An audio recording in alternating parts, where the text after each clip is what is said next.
He stood in the drizzle by the crags at Urðaklettur, watching as a hunter picked his slow way towards him.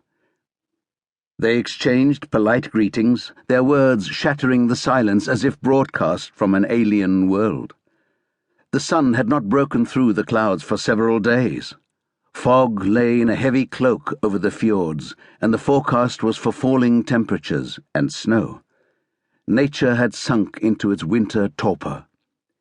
The hunter asked what he was doing up there. No one went on to the moors these days, except a few old-timers like him, culling foxes. He tried to sidestep the question by replying that he was from Reykjavik.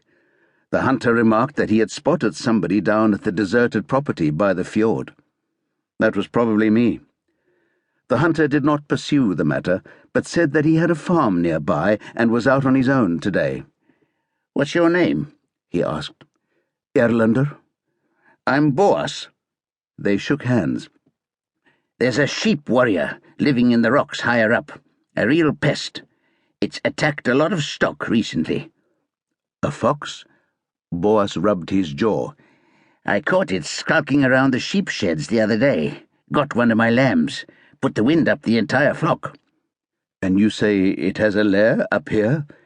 "I saw it make off this way.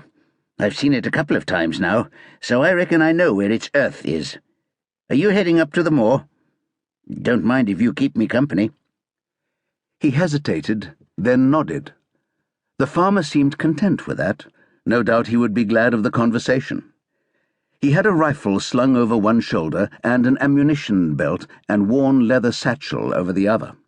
Under them he was wearing a shabby anorak and dull green waterproof trousers. He was a vigorous little man, though he must have been well into his 60s. His head was bare and a thick mop of hair hung over his forehead, obscuring a beady pair of eyes. His nose was flattened and bent, as if broken long ago and never properly set, and his mouth was concealed by an unkempt beard, apart from when he opened it to talk. He was a chatty fellow, and had opinions on everything under the sun. Yet he tactfully refrained from asking Erlendur too much about his movements, or why he had chosen to stay in the ruined croft at Bakkasel. Erlendur had made himself at home in the old house. The roof was still fairly intact, though not watertight, and the rafters were rotten, but he had managed to find a dry patch on the floor in what had once been the sitting room.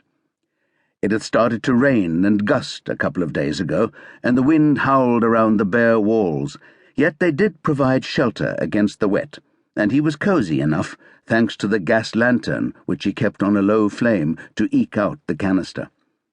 The lamp cast a dim glow where he sat, but all around him the night closed in, black as the inside of a coffin. At one time the house and land had ended up in the hands of a bank, but Erlendur had no idea who owned them now. In any case, no one had ever complained about his camping there, on his trips out east.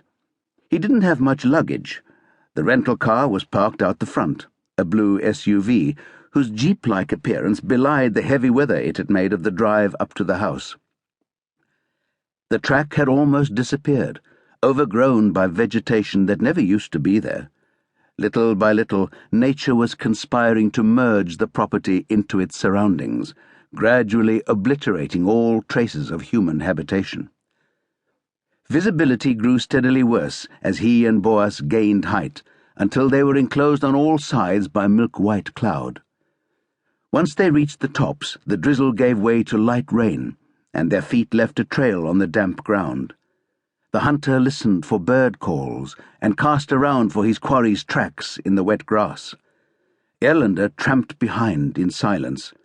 He had never lain in wait by a fox's earth, never stalked an animal or fished a river or lake, let alone felled any larger prey like reindeer.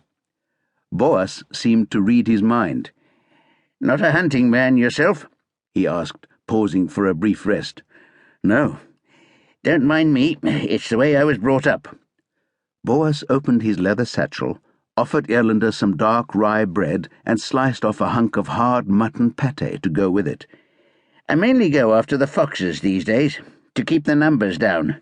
The little buggers are getting bolder by the day. Though personally I've nothing against them. They've as much right to live as any other creature.